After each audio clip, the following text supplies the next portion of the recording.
Hello, friends. Welcome to episode 64 of Storyteller Conclave. This is a show all about helping you run the best tabletop role-playing game that you can, whether you're a new storyteller or dungeon master learning the craft, or an experienced storyteller looking to take your game up to the next level. I am Sarah. And I'm Rob. How we doing, Rob? I don't know if that's a valid question this week for me. How are you doing? Well, I'll tell you. On a light note, because I understand you've had a bit of a time this week, and we'll maybe get into that. We'll address some of it. I put in. So we're new homeowners as of like a year or two ago, and that means that we now have to do yard work instead of living in an apartment where that's all just kind of done for us. Mm-hmm. And so we've been kind of putting it off because it has been intermittently 90 degrees plus, and thunderstorming. And so yesterday was the first day that it was not either one of those. And so we went out to put in a little bit of yard work, and I was pulling just a bunch of weeds that had sprouted up all over the place. And honestly, we didn't work that long out there, but boy, oh boy, do I hurt today. I am just so out of shape. I don't even think it's a matter of being out of shape. I can definitely agree with that. I am getting older. I'll just flat out say that. Yeah. I had to ship something because we had Vicky's brother lives in Alaska. Oh, okay. And he can't normally get everything he wants shipped up there. Sometimes when he puts in an order for something, they're like, it's when you order this, it's free shipping, but not to Alaska. And they just don't want to deal with the calculation for shipping and that kind of thing. Yep. So instead, he had it shipped to us, and then we were going to ship it up there, and that was before COVID and all that stuff. So it's been sitting in my living room, this 50-pound box. Oh, my God. Okay. So I finally got it out the door the other day because, I didn't have power, which meant pretty much my life got put on hold. Yeah. So I went and got that delivered, and I will flat out say, delivering a 50-pound box in line at the post office when you have to stand 6 feet apart from everybody and hold it in open space. Oh my God. It's not a matter of how fit you are. It's just a matter of like the stress of doing that. So, I can respect that. How long were you in line? Luckily, not long. I will flat out say they did a great job. Okay, good. Good. It's the post office where I go to is small. Or smaller. There's only like 2 stations and a bunch of post office boxes there. But they're efficient as hell. That's good. good. They get right through it. So I wasn't standing there too long, which was great. And they were staring at me the whole time like, oh God, what is that thing? So good. So it was good. Yeah, no, but other than that, I'm doing that. I got a little bit of writing done on my game. I congratulate you for that. So I popped the cork on that one. I have been dragging my feet, and admittedly, I think everybody's in a little bit of what we call spoon deficit. Just don't have the mental energy or fortitude to kind of get into the creative mode to do things. So both of our games have kind of been on hold. You have been politely badgering me. I have been. I've been trying to be very supportive of you. You've been nudging. Yes. Finally caved in. I got some writing done the other day. We had a little conversation. And you got some writing done. Some writing done just before the power. Literally, I was working on it on Sunday, and the power goes right out in front of me. So, it was silly. It was just straight up silly what happened. So I got, I think, 4 pages into my writing of my notes, and the power goes off around me, and luckily I have UPSs on everything, and I'm like, well, it's saved up on Drive, let me just shut down, and we'll see how long this is. And I get upstairs, and it is literally pouring cats and dogs and lightning striking, and I'm like, well then, I guess I'm not writing today. Yep. Or tomorrow, or the next day, because it was 2 days till I got power. I mean, I didn't even realize the storms were that bad either. No. Our power never went out, and Sean and I have got the house pretty locked up. We got the air conditioning units in the windows, and we got the blinds drawn to keep the sun out and stuff like that to keep everything cool. And I mean, we've just gone so much into hermit mode because of the quarantine that we didn't even look outside. We were like, oh, it's raining. Oh, I heard some thunder, and the next thing I know, there's just like massive power outages everywhere. So it was it's been a pretty crazy time over here. Yeah. And I'm going to say one thing real fast here. I don't know if you guys can hear it in the mics, and I hope not. I did not get a chance to stop the Roomba, and it is running upstairs, so there is a chance you might hear it. Oh, little robot friend. Yeah, little robot friend. Oh, yeah, I hear him bumping around up there. Yeah, we call him 1812, actually, and if you guys have seen Farscape, you'll know who 1812 is. Oh. So yeah, he's our little 1812. Yeah, Sean and I were thinking about adopting pretty soon too. You should. This is not a Roomba podcast, but we will. We will take I highly recommend them. They're fantastic. And I say get the pet series because if you have hair coming off of your head at any point, it's worth it. But they're worth it. We went over to his brother's place for his birthday, and he had 2 Roombas over there. One for like the tile areas, and one for the carpeted areas. Oh yeah. And he's right above us. He's really going to town. Oh yeah, he goes. But and they had named theirs, of course. You have to. I instantly pack bonded with it. Nice. Like it was just the most adorable little thing, and I was cooing at it. Like just. I still to this day think I need to put googly eyes on mine. Yeah. Because I don't have a cat to ride around on it, so... I saw somebody that had kind of cut up a lace garter to give it a little French maid outfit. Oh, that's hilarious. Yes. Okay. Yes. I can see that. So... Give it the Yvette kind of thing? Yeah, exactly. Okay. Exactly. So before we get into today's talking point, a couple things. One, both Sarah and I are drinking, and we're sharing a drink for... We'll start with a success. One of our friends got through a tough thing. One of his milestones finished today. He was able to sell his unfortunate passing. His father had passed, and it's been a debacle for him up to this point. But he finally got it sold today, and it was closed. So we'll give a little cheer to him. Here's to you, sir. I'm sorry I can't be with you, my friend. I know this whole thing has been exceptionally stressful for you, but I am very happy that you've taken these steps and have been able to move through it with the grace that you have. So to you.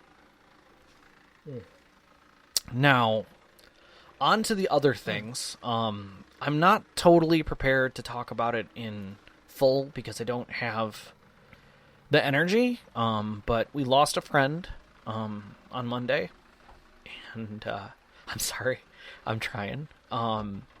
She was a gamer. She did not game in my groups, but she was friends to a lot of people. She died very suddenly and unexpectedly. And I feel for her and her family. We've talked about the loss of characters a lot. But we rarely talk about the loss of friends. So I think the only thing I'm going to say more on this tonight, because it's the only thing I can say, is pay attention to your friends. Send them your love when you can. And just be there for them. Because you never know. You never know when a character is going to leave your story. So, yeah. Here's to you, Chris.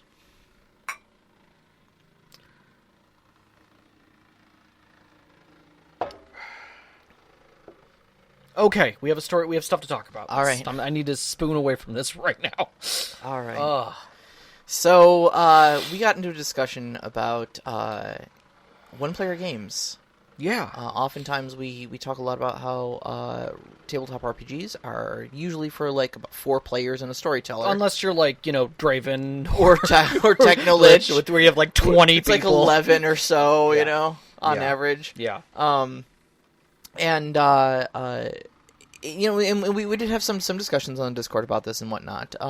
But it is kind of a very real thing. And I've seen a couple things. For instance, for those of the Critical Role fans and stuff like that who pay attention to the ancillary sort of things that come out with the crew, Matthew Mercer did a one-shot, one-person game for Stephen Colbert. He did. For Red Nose Day. Yes, a very quick one at that. Like probably the fastest one shot I've seen. But... I mean, it was super quick, and it was fun, and it was cool to see Mercer and Colbert together. Colbert was just geeked to be playing D&D. Yeah, I mean, he was such a huge nerd in the first place, But it was really charming, and if you're looking for an example of a one-player game, take a look at that. Matthew Mercer, Stephen Colbert, Red Nose Day. You'll look it up. It's on YouTube for you. But I know a lot of people have run like one-player games like that. I don't know if I've ever played a one-player game. Draven was in a 2-player game with me. He was one of 2 people I was running it for. And we had some real fun with that. But it does lend itself to some challenges. There are definitely good things and bad things. Like the dynamic of one-player games is completely different from running just your traditional, group game. Yeah. So that, how you write them, how you pace them, how you balance them. Yeah. Even what systems work well with them and what systems don't. Yeah, and I think also just we also kind of will expand about it, because one of the things that we talked was that whether or not we're talking about one-player games or games focused on one player. Right. Because there's two ways to do the one-player game. Yeah, you can. I mean, we often talk about plots and making sure you include everybody, and and those people who don't necessarily want to be included, don't worry about them. But like sometimes, if you find the group that like, hey guys, I want to run a plot for Jason's character because it's really cool, and I like the way he's playing his character, and I've got this idea, and they're like, you guys okay with me doing a one person plot, and you guys all run with it? And if they're cool with it, great, because some people just like writing the story. And you can do short segments in campaigns that might be like 9 or 10 episodes that are devoted to one player. I've done a couple of episodes devoted to players, like where it's lapsed over. One in particular was I did a 7th Sea game that involved a dream sequence. Yep. A vision. Yep. And had all of the other players involved in it. Like all the other players knew what was going on except for that player. I remember and that. I didn't tell them exactly what was going to happen, but I gave them like just go with the story and be as natural and act as natural, and then at some point it's going to snap back to reality, and we will reset the day. And the only one person at the table is going to realize that happened, and then we're going to play through. But I need you guys to play as natural as you would as characters, but ignore as players that you're basically dying. And I thought it turned out pretty amazing. Yeah, I definitely think that it had the big WTF, sort of outcome that you were hoping for. Yes. And I think it's neat to do that on a one, kind of a one-off basis. Yeah. But like, what about running an entire campaign like that, where someone is the main character, the anime protagonist with pink hair? And I think when we first started this, like you would, not started this, but when we started the show sheet, you were like, there's not a lot to talk about here. Like, I mean, we can rehash things that we've already discussed, but where can we go? And my whole thought was, this is a discussion. Like, we can talk for an hour about anything. Let's be honest. Let's totally be honest. We have a microphone, That's and right. you don't. That's You'll right. listen to every word we have to say. It's true. But I mean, let's get the general stuff out of there. Sure. As far as like dynamics, the combat. I mean, there are some things that are different. So I'm going to try and lay those out a little bit and communicate those. So if you're running a game for one player, just one-on-one, character creation is different. Because instead of basically giving them carte blanche and then figuring out where it fits in their plot, literally you're writing the plot for them. So it's a lot. It's very intimate, for lack of a better term. You're having to know everything, because every part that they're talking that's important to them has to come up, has to be involved. This isn't someone just reading a choose your own adventure novel where the character is nothing. The character is the plot. And the plot is bound to the character, so you want to make sure it's as tight as possible to make it as enjoyable as possible. Yeah, this means your session 0 really has to be very in depth. It has to be a real discussion and an agreement between player and storyteller. Where you really decide, like, where do you want the story to go? What sort of things do you want to bring into it? Because you've only got the one character to focus on. Yeah, exactly.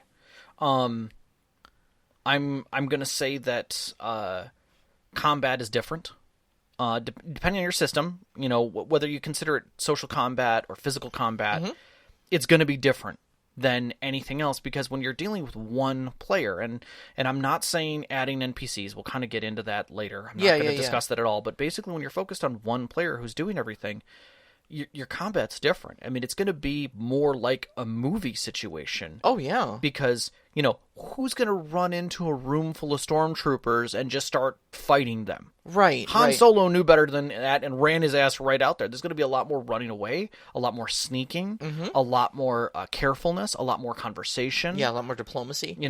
And that changes a billion ways to handle those situations. It gives you a different perspective also when doing that. Knocks in the box in the live chat says, I'm going to have 1 million familiars. Oh, wow.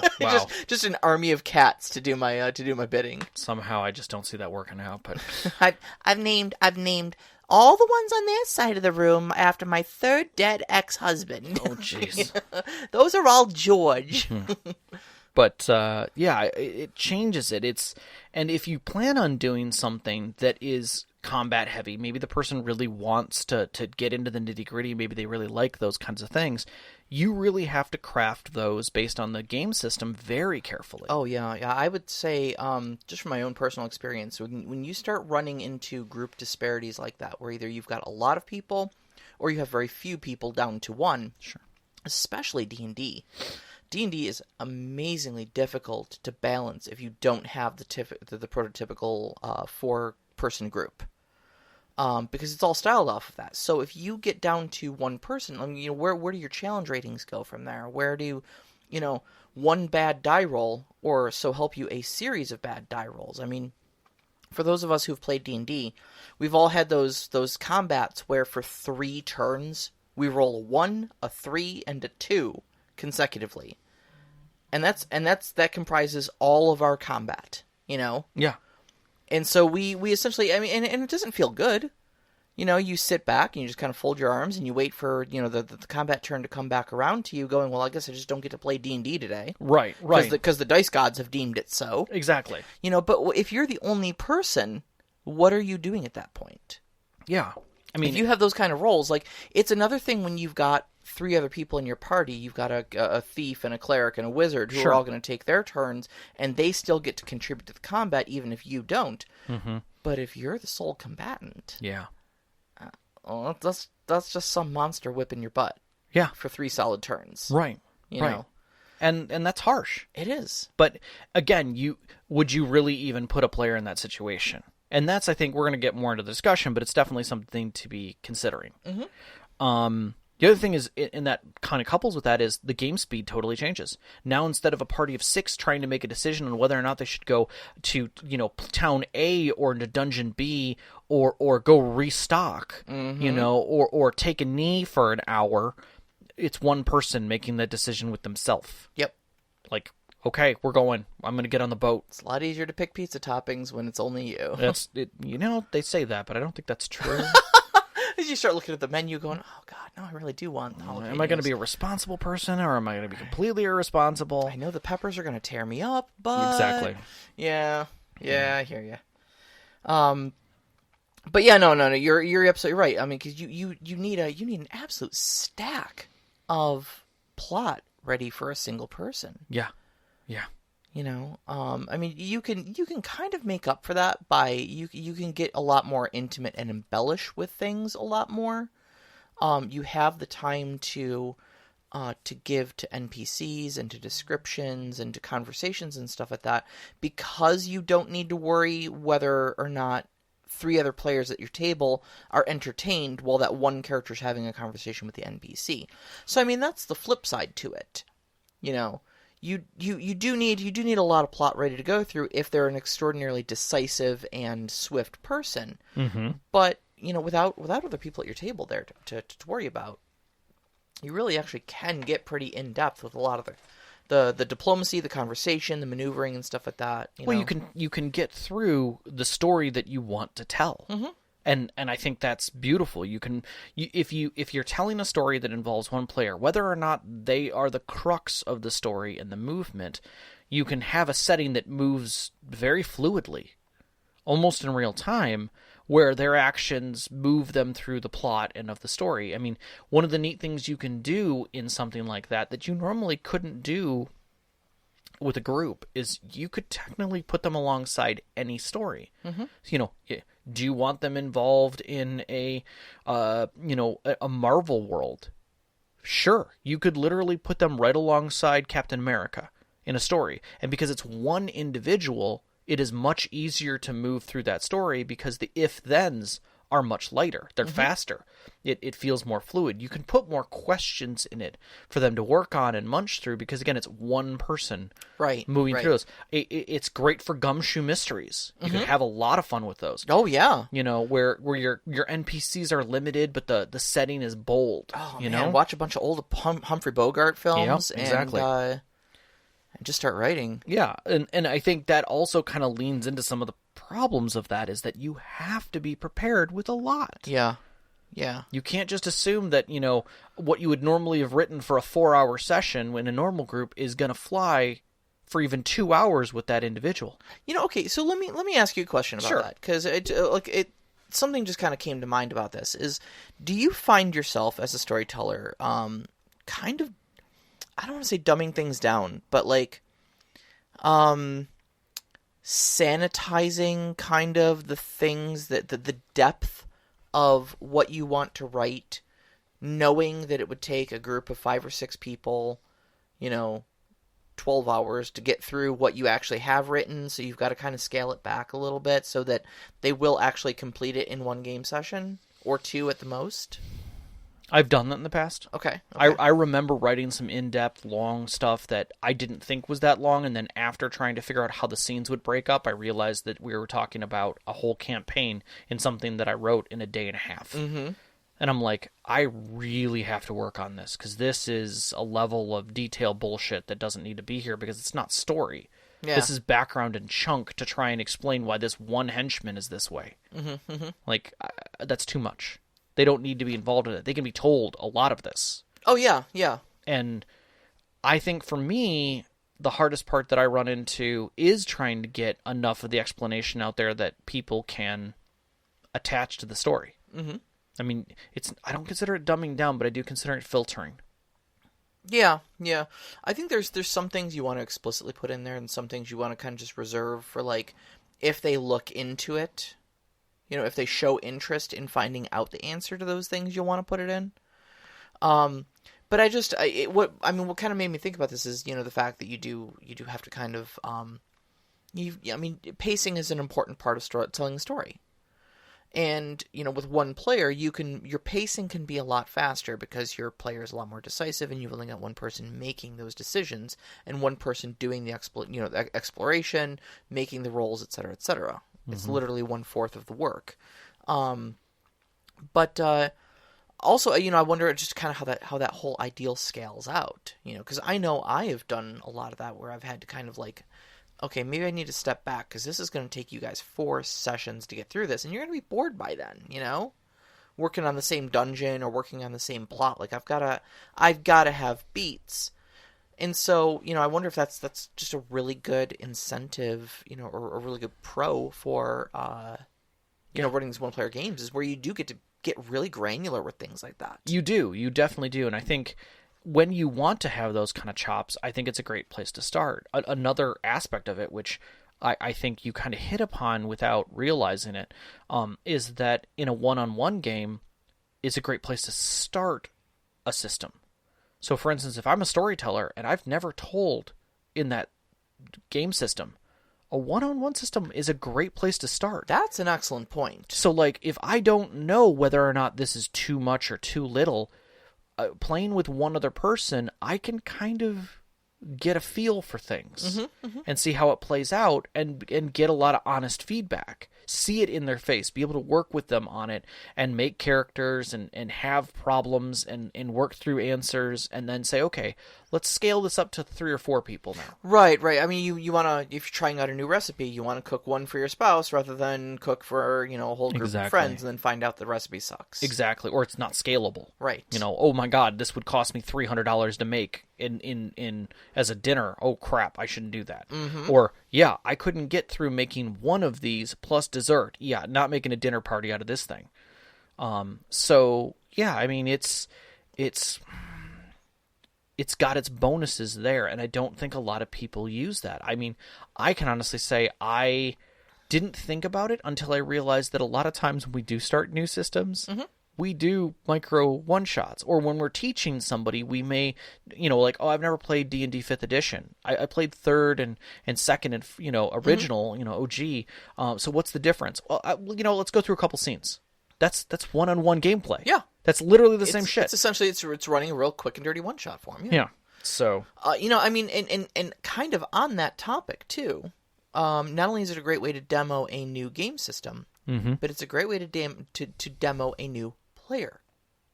Oh, yeah. No, without a doubt. I mean, it fits both directions, both for the storyteller and for the player. So if you're like, I've never done this before, I was like, well, let's take your character through an early scenario. So like, if you've got a new player who's coming into your session and they've not been part of your world, you know, maybe they don't know necessarily the background or anything like that, you could do a session 0 with them outside of the plot to get them into the story and run a couple of episodes with just them. Yeah. And that's a great way to introduce them to your game world and such like that. Totally. But it's also a good way to get a feel for what kind of player they might be. Mm-hmm. You know, if you're not sure about them, and then you run this little one shot for them, and they're, you know, goofing off, or they're just not serious, or they want to play, you know, I'm Phoenix Dark Dirk, you know, and you're just like, you're not taking this seriously. Like the tone of your character does not fit my campaign. Like, you know, let's get on the same page here. You know, you can do that without involving all your other players in that. What I was also going for, though, is that if this person has never role played before, and they're curious, like, how do you play D&D? Like, okay, well, you know, maybe I could run a game for you, and just run a tiny little one shot for them, or, you know, or White Wolf, or Urban Shadows, or City of Mist, or whatever, you know. Yeah.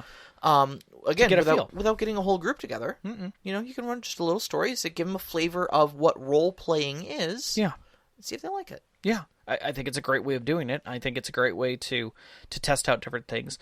Another thing that I read just before we got too far into this was that there was a guy who said, like, he was trying to find, he had a setting, and he had kind of a story feel that he wanted to go through. He wanted to have a mystery, and he wanted to put it in a fantasy setting, particularly because he kind of had a dream that evolved into writing, that evolved into a little bit of a story and plot. And he was like, do I want to run this in D&D? Do I want to run this in Fate? Do I want to run this, like, what do I want to run this in? What's going to work? And so he actually found a friend who was not going to be in the story and said, hey, you've run these other games with me. Do you mind running some scenes with me just so I can see how it feels? And so he ran it in 3 different systems to find the right system that fit the feel, and at the end of it, they were both like, yeah, that felt really good. Oh, that's awesome. And so they just did it in that. I think he ended up in Fate. Okay. You know, he's telling a fantasy story in Fate. Yeah, sure. Why not? I mean, it's a complete universal system, so sure. It's setting agnostic. So. Yeah, and so it just worked out really well, and because he was originally going to start it in D&D, and it just was clunky. Right. Like, it took forever to get through a bit of it. He's like, I don't like this. I don't like how this feels. Well, especially for a mystery. D&D does not play that well. Right. So I think that you can do that with one-on-ones, or effectively, you know, one-on shots, if you will, that kind of do that addition. So that gives you that love, you know, that you can put toward your what you're trying to master. Right. And I mean, it's not something that I had considered, but I look at it and I'm like, that just seems silly that I didn't think about that. Yeah. Because we do it sometimes. We just don't consider it. So.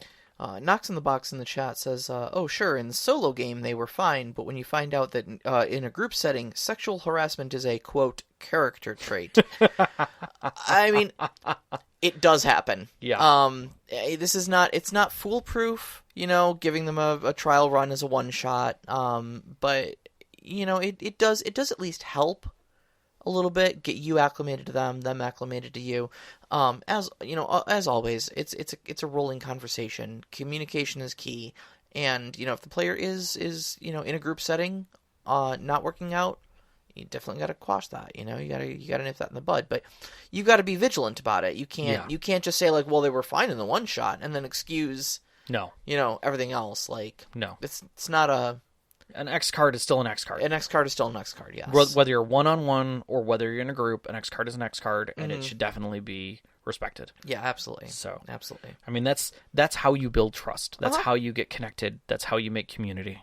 Yes. It's how you get to the point where you feel, where everyone feels comfortable. Yeah. And there's a lot of trust in GMs into picking the right team. And I know that if I'm going to play in one of your games, I'm going to enjoy myself because you would not put me in a situation with individuals who I'd not be enjoying myself with. And if I was in that situation, you would take care of it. Yep. That's it. Yep. Just that simple. That's a trust. That's exactly it. Yep. So, have we beaten this one to death? Do you want to talk about main character stories. Yeah, we can kind of discuss that. All right. I know you had feelings on it. Well, yeah, I mean, I had feelings on it because it was kind of a novel idea to me. It's not. That's funny. Okay, well, it was an unintentional pun. No pun intended. But it was a neat idea to me. Because I think I've always had the idea in the back of my head that it's something that you could do, but I myself have never run a game like that, and so why? So most of my storytelling experience has been in a D&D or D&D adjacent setting, and it has always been important to me to. My stories tend to take two different shapes, and that is either they're very focused on individual characters and their respective plots, and so I give a lot of I kind of run an open world and just allow the individual characters in the party to be focused on with their own personal plots and wills and stuff like that. Or, and this is more common for me, most player plot tends to go to the wayside because my main plot thread demands that they sacrifice their own, open world. I'm just going to open a shop and have a wife sort of things for the life of an adventurer. Mm-hmm. That they'll be focusing on these things and won't have really the time to go about, settling down or focusing on a lot of their own stuff. It's just the style of writing I do. Sure. I tend to do like larger plots that kind of involve that. Like the Poppy King plot in my game right now. Yeah. How much time? I mean, you've had some time to express yourself. Yeah. And when you stopped in various cities, you've gone to the temple. There have been scenes that have been catered to your priest character, mm-hmm. but you haven't had a lot of individual plot that is just there for Theoden. Correct. And that's the type of plots I tend to run. Mm-hmm. Okay. But then we started talking about this, and I started thinking to myself, like, in movies and in books, you typically have one main character. Correct. And everybody else is a supporting character. And that's not to say that those supporting characters aren't fleshed out, mm-hmm. or aren't important, or don't have their own likes, dislikes, wants, but fears, hopes, dreams, and stuff like that. It's not a TV show. Right. So how would you and can you replicate that at your table? I think you can. Should you? I don't see why not. Mm-hmm. I don't think it's a should or should not. I think it's a you can. And I think that's where my leanings come into this, is that I'm going to say it this way. Everyone has a kink. And okay. Some people are no plot. Shut up. Yours are weirder. Here's a dungeon. We're going to run through this dungeon. Uh-huh. And they don't care about plot. They don't care about the background of the characters. They just, here's a dungeon. You're running the dungeon. Yeah, they just want to roll some dice, break some heads. Yeah. Right. Some people are, here's a book plot. You're mm-hmm. here because of this weird reason. Now we're going to run through this book plot. Mm-hmm, mm-hmm. And it has a plot and it has a history, but really there's no depth to the characters. Then you have your homegrown campaigns that weave a little bit of the character background, maybe some of the character, world. They're involved in it. They have families, they have loves, they have interests, they have reasons. And as they evolve through the story, each one of the characters gets a little bit more attached to the world mm-hmm. and the ability to want to live or want to be part of it in some way. And I don't think that having a single point,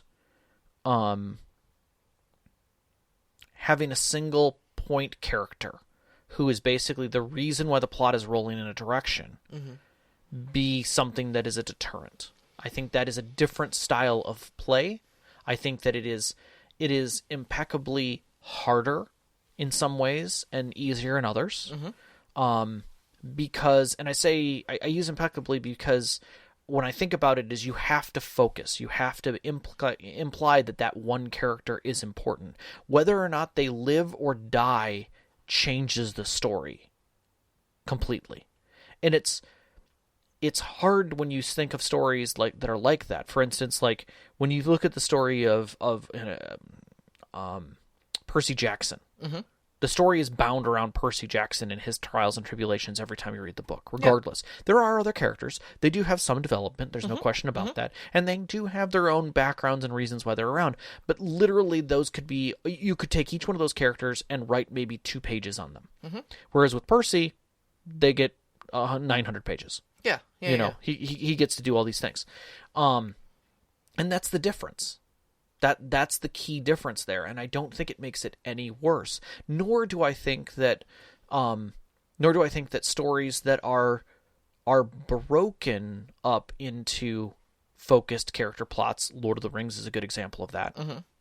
You've got the story of Bilbo. You've got the story of Frodo. You got the story of Aragorn. Yep. You know, so each one of those is its own story that is kind of independent and focused. You do have other stories going around those. They're not nearly as strong. They do motivate the plot. But the plot for the main character is still rolling. Nothing's changed. So when you lean into doing something like this, you have to kind of set that boundary with your players up ahead of time to say, this is where I'm going. This is how I'm doing it. Oh, yeah. This is definitely not something you spring on a group. Like, you really kind of need the group buy-in for this. Yeah, you know? and because of that, they may buy in and be like, yeah, this sounds like a good idea, and then 3 sessions and be like, you know what, I'm really not... I don't like being a one-page side character. Correct. But other times you'll have characters who are totally for it because they would rather just watch things go by and throw popcorn and scream and like, don't go in that door, you know, kind of a thing. I mean, I've got 1 or 2 players in my own campaign who are like that. You probably know which ones I'm talking about. Who, you know, they really don't care what goes on. Like, they're not looking to drive plot. They'll interact with whatever plot gets put in front of them. Surely they're all there having fun, but you know, they don't mind being a supporting role. I myself, in your game, have traditionally played supporting characters.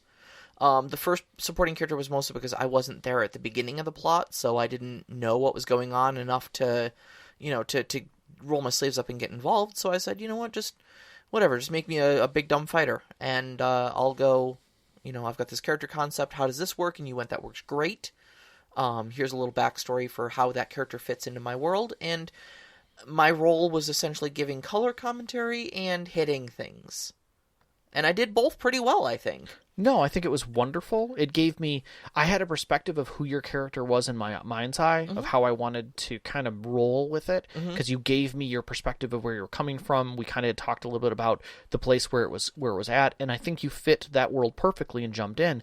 But I think just like an episodic TV show, the character stepping in was just that, was a fit character who fit in, ran with them for a while, and then stepped out. And then when that character no longer served their purpose, they stepped out. And then I rolled a new character, which is my current character, Ravana, who also was kind of a filler character. Again, she's got no direct ties to the plot. She was hired as a guide, essentially, as a trail guide to get them through the mountains. I would say that the pros and cons of playing that support character is that, you know, it's definitely good because I was able to just jump into the action and support the main group. It made me feel good to be there for them, and it's kind of, in a way, kind of relaxing not to have the responsibility of a bunch of plot on my shoulders. In that I can just kind of worry about where my next cone of cold is going to be pointed, rather than, you know, is the fate of the world going to whinge on my next decision. But at the same time, there are certainly points where I do kind of go, you know, I'm not really invested in any of this. And I know everybody else has a lot of emotions about things that are going on right now, but I just can't summon a give a damn, you know? But just simply because I don't have the tie to the story that a lot of other people do as a supporting character. And, you know, it's kind of a give and take. There's pros and cons to it. I still do like playing the character. You're adding more plot for me now that we're kind of in the 3rd chapter of your story. Yes. And so that's kind of exciting to see, you know, what as a lifelong support player in your group, finally actually having some plot handed my way. Now I kind of don't know what to do with it. I'm like a dog chasing cars, you know. 'tis true. 'Tis true. I'm handing you crumbs. Yeah. And you're starting to recognize them. Like, wait, I could smell this. This is mine. Wait. Food. Exactly. Food? Exactly. Mine. And it's taken me a while to get your character that part of the story because the other players have had so much investment and they're tired. Like they're like, can we get through this? Like it feels like it's been a struggle, and that's kind of where I wanted everybody at, and that's one of the reasons why my story starts in a desert is you guys are in the exhaustion state of the story. Mm-hmm. And I mean, there's going to be a point where it comes to an end, but this is the part where you guys are starting to come out of the desert, if you will, and that's the difference. And so I'm. Well, yeah, we're coming out of the desert. There's damn sandworms out there. You're damn right there are. They're giant. Jeez.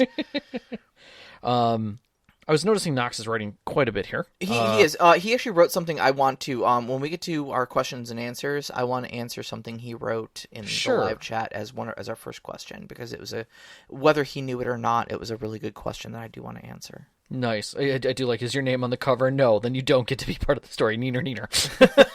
That is true. It is true. Like, I think that I don't think there's a problem with running main character plots or even campaigns per se. Mm-hmm. I think they can be very good. One of the first 7th Sea games, actually, I think the first 7th Sea game I played in, one of the main character was basically a Iron Prince to be in Eisen, which is a huge title. And he was trying to put back together the original armor of the Eisenfaust so that he could rebuild Eisen. And everyone else kind of supported him.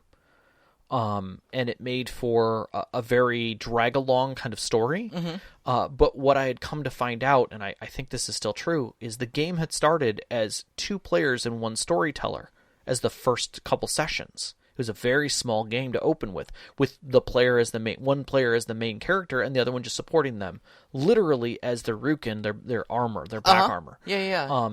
And it then branched out and added other players, and eventually opened up to 6 people playing in the sessions. Mm-hmm. And but it still followed him. The plot was his. Yeah, and it didn't feel weird because again, I stepped into that game as a side character, and so I was like, yeah, I'm a side character, no big deal. And the storyteller was like, okay, and kept telling the story, and it was just like, I'm fine with just enjoying this view from where I'm sitting. Yeah, sure. That's great. And sometimes that's where they need to be in the story until they get to be part of the role-playing group. Right. And I think that's the important thing is if you are going to do that one-person story, all the supporting characters have to feel important enough to get them invested, like the Dresden Files. I know I bring this up a lot on the show. The newest book just came out, so we're all in hype mode about that right now. But nobody will tell you that Karen Murphy is an unimportant character, or that Kincaid is an unimportant character. Michael Carpenter is not an unimportant character. They're definitely side characters. They're not even in every book. Maybe with the exception of Karen Murphy, but that's splitting hairs. But when they show up, they serve a function.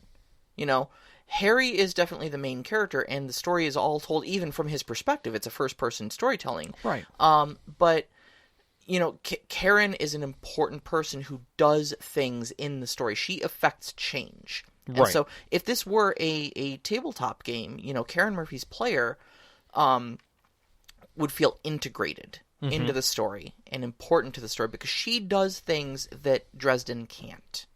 Right. She's a police officer. She's his tie to the normal world. Mm-hmm. Kincaid is a militant, and where Harry gets tapped out on magic and stuff like that, Kincaid comes in with a 50 cal sniper rifle. And gets things done. Dresden doesn't have a 50 cal. No. He's got magic, which can replicate that until he gets tired. Right. It made me think just now as you're talking about it, because you're talking about Dresden, and my brain actually went to comics. When you look at a comic... Oh, no. She can open jars. Harry can't do that. He can't do that. He can't do that. When you look at comics are often single point. A lot of early comics especially were single point characters. You had supporting cast that was around them at times, but for the most part, we know our comics to be single point comics. Mm-hmm. And I'm not talking about manga, and I'm not talking about, anthologies or archives like the Fantastic Four or Marvel superheroes or any of that stuff. I'm talking about, like, when you're reading The Punisher, you're reading a comic that is following The Punisher. Mm-hmm. There are other characters in it. Without a doubt, there are other characters besides the antagonists. Mm-hmm. But it's about the Punisher, and it doesn't deplete from the story in any way. So I think that's where where the struggle comes in is that we think that all players need to be the Punisher, and we try to make sure that everyone has as much screen time. And sometimes that's not the case, and sometimes people are very comfortable with just drifting in the background until maybe they get a little side story. Mm-hmm. And so I think that is a very valid way of doing it. Yeah. So, you want to do some questions? Yeah, we got 15 minutes and good questions. Yeah, we gotta get into some questions here. Plus you've got some stuff in here you want to go over. So. Yeah, well, no, it was actually just a real quick thing. So Knox in the Box in the live chat asks. Let me just scroll over here and find it. He says, here we go. Yes, but can you run a dungeon loosey-goosey and have multiple lives and it doesn't matter how many times I die, just keep trucking through it? Do tabletop RPGs have checkpoints? Knox, I'm speaking directly to you and anybody else who has this question. The game you're looking for is called Paranoia. Oh, yes. It is a fun game set in a dystopian future where the storyteller is the computer, and essentially they are a authoritarian, all-seeing, all-knowing computer system, artificial intelligence that runs the entire thing. Everybody plays clones, and you have 6 clones that you get to essentially have. Yeah, it is an extraordinarily lethal game. It is funny as hell. Because a lot of it is broken. One of the major functions in the game is that everything's broken down into clearances. Those clearances are color-coded. And if you do not have the appropriate clearance, touching something without the appropriate clearance is treason, and treason is punishable by death. Report for termination, citizen. And you end up going through clones like toilet paper. So, it can be a lot of fun because it is exactly as serious as it sounds. Mm-hmm. I've heard some really great stories about games of Paranoia, and even when they are terrible, they're pretty damn fun. So I was in one game of Paranoia for about 3 hours because it was started. The character creation was started before I got to the guy's house, and so I sat down and literally was thrown into it with the storyteller not being forgiving. Like, everyone else was like, oh, you're being a new character. Okay, so here's what you have to do, and blah, blah, blah, blah, blah. And I'm like, are you guys playing with me right now, or what? Because I couldn't figure out if they were telling me character creation from a factual, trusting friendship kind of way, or if they were telling me things I should be doing to kill off one of my clones, because I died in one of the discussions we were having. And I'm like, what did I do? And, like, one person genuinely looked at me in shock and horror and were like, I'm sorry, I had to. And I'm like, what? Yeah, what you said was treasonous, and, the computer would have killed me had I not... Yeah, exactly. Yeah. And I was like, what? The thing that I love the most about Paranoia is that the rulebook itself is considered ultraviolet clearance, so quoting the rules to the computer is considered above their clearance level and is punishable by death. Termination, yeah. Yeah. It's beautiful. It's beautiful. All right. So Sam asks a good question. Yeah. I want to start with Sam's because I think it's a good place to start. And that is, what kind of games work or don't work with one player? I'm going to flat out say that you can technically play any game system with one player, but you may have to make tweaks. Mm-hmm. And like, for instance, if you're going to do D&D 5th edition with one player, you're not going to be running them through the same kinds of scenarios as you would with 3 or 4 or 6 players or more. Let's just say more. You're going to make choices that are different, and they're going to make choices that are different. But I think, Fate or City of Mist or any game system, really, Adventure, you could do anything technically. It's just a matter of making accommodations at the right times. Mm-hmm. I think game systems that are less tactical 100% agree. 100% agree that those are the choice for lower player count games, because with like I said earlier with D&D, you're scaling. D&D is built around scaling around 4-player groups, right? And so when you start adding more, your scaling kind of goes off because you need to either make the all of your combats extraordinarily lethal, or they'll last 3 turns while they just gang beat the bad guy, right? Or you need to add so many more monsters to the field as to turn it into a gigantic tactical slog where a turn takes 3 hours. Correct. And I think it's a balance. I mean, Mordheim works over over Warhammer. Well, yeah, but Mordheim was built as a skirmish game. Right, but that's my thought is that it was a world setting that was changed to fit a smaller tactical group. Yeah. But it still fits the feel that is the tactic, and they did that with, was it Squads? What did they call the other one that was the 40K version? Oh, Necromunda. Yeah. Was another one of those. I was thinking they have Kill Team now. Right, Kill Team was the other one I was thinking of. Or Gorka Morka Monster Truck Rally. I'll get to that one day. But anyways, the idea... Blood Bowl. Oh, God, Blood Bowl. So there are all kinds of ways that you can take systems and cut them down, and I think you don't have to be heavy in math or anything like that. It's a matter of watching where things slow down. And if things slow down and start feeling cumbersome, start reviewing why. Yeah. And just immediately start, you can take an axe to certain things. But the core rule set, try and keep, but like if it's a matter that your player is getting into combat and you're starting to throw too many monsters at them, don't. Throw some obstacles. Like, John Wick doesn't fight 13 guys in an open arena. He fights them in a bar, which has pillars, and they come at him one at a time because none of them can get through the gap. Yep. I mean, that's just good math. You could do the same thing. Take D&D off the table tactically. You don't need minis for a one-on-one game. You can definitely, it definitely adds a scale to things, but don't. You don't need them, and you don't need the movement then. You can remove that out of it. You can make judgments on the movement. Yep. You can make different roles for athletics and things like that. You can cut down the number of roles in combat if you want to. One thing I like is like speeding up combat, where it's like, if you're just beating on rumpties or brutes, as you would call them. Yep, 7th is a great way of doing it. A necromancer sends 3 zombies at you or something like that. Don't have them have 11 hit points and that, obnoxious con save that makes them get back up if you don't kill them with radiant damage or a critical hit or things like that. They have 1 hit point and they die when you hit them. Yeah. If you hit them brilliantly, do something awesome. They don't need to. They're a story element. Exactly. It's not about the tactics and about the numbers and stuff like that at that point. It's about creating a horror scene or a chase scene where you have to get through these zombies to get to the necromancer or whatever. Right. Are you playing a board game? Yeah. Because that's what it's feeling like. You're playing a board game. Right.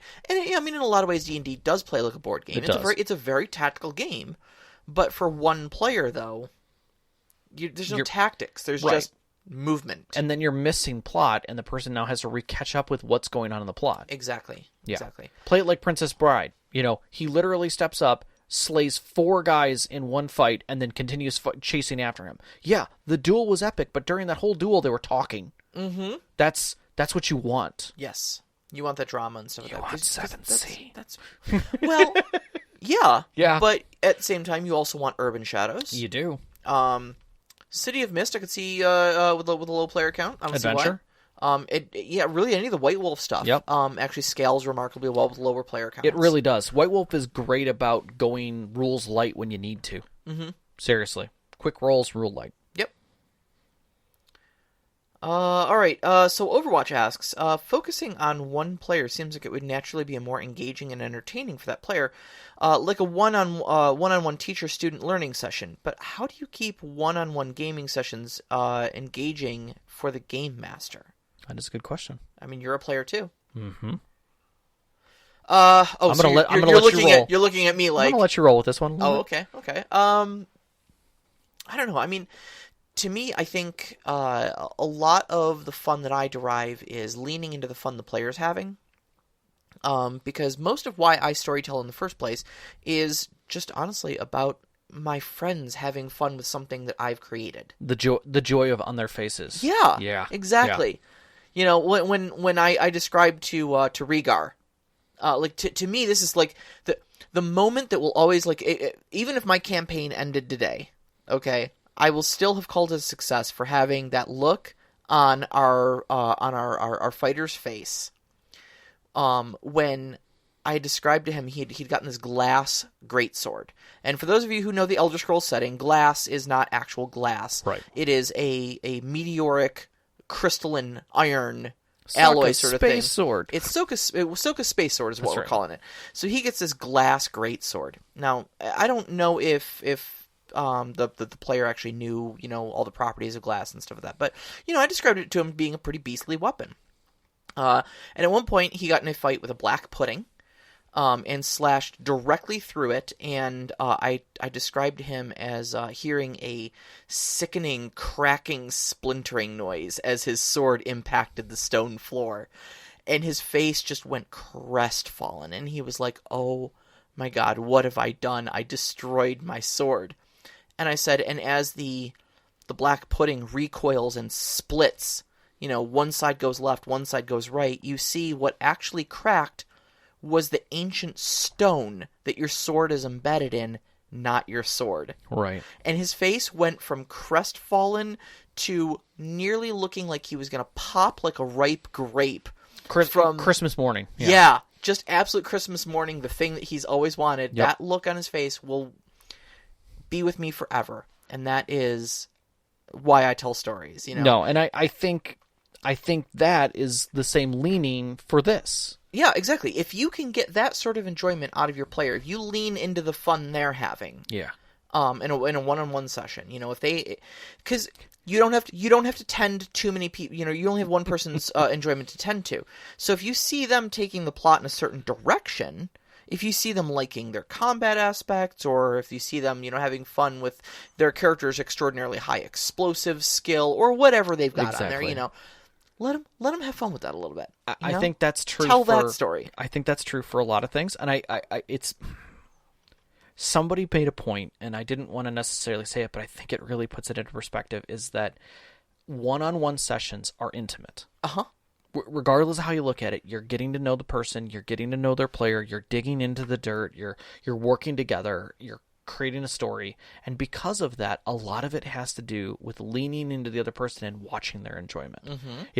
If you've ever taken somebody out on a first date or been out on a first date, and the other person you're looking at them, watching their reactions to something, whether it's you're taking to a movie you love, or you're sitting down and watching a movie you love. Yes, actually Netflix and chill. Actually chill. Or you're taking them to some place that you love, a view, or a concert, and you look at them and you see their enjoyment. That's the same thing. Yeah. Literally no difference. Yep. That's the joy and rapture that you get personally, and the satisfaction of they're enjoying something that you love. And that's what it is. Yeah, absolutely. That's my capture and take back from storytelling. You want to squeeze one more in? We got 2 minutes left. All right, so Knox asks, what are some ways that you can have your world/story provide the assortment of options for a player that wouldn't think of them themselves and doesn't have other players to help them brainstorm these options organically? How do you make sure that you don't lead them or have the player freeze up with analysis paralysis? I think it's a great question. It's a great question. The first thing I say is NPCs that are not giving them suggestions, but that are showing them opportunities. Yes. I think that's really where it comes down to, is they have to live in an organic world where these inspirations can come from them or to them organically. Yes. So either things that they encounter, give them an investigate check to find something, or get some sort of an intuition check to look for clues if they're stumped. But you can. There's ways to lead them without making them feel led. And exposition should always be fact. So if an NPC is telling them something, it's one thing. But if you lean into them and say, and you know this, that's fact for them. Right. Your Arcana score is, a 23. So, yeah, you can reasonably assume A, B, and C. All right, time to wrap up the discussion. We are going to talk about gaming group etiquette. It's a subject we've talked about in the past. Yeah. But we are going to be discussing it a little bit again. Yes. It's always a good subject to revisit from time to time. So you can find us up on Twitter at @ST_Conclave, on Instagram at @ST_Conclave. You can listen to us live every Wednesday night at 7 p.m. Eastern Time on mixlr.com/storyteller-conclave. And join our Discord. You can find the link up on our Twitter. You can find it on our website also. And that website link is storyteller-conclave.blueberry.net.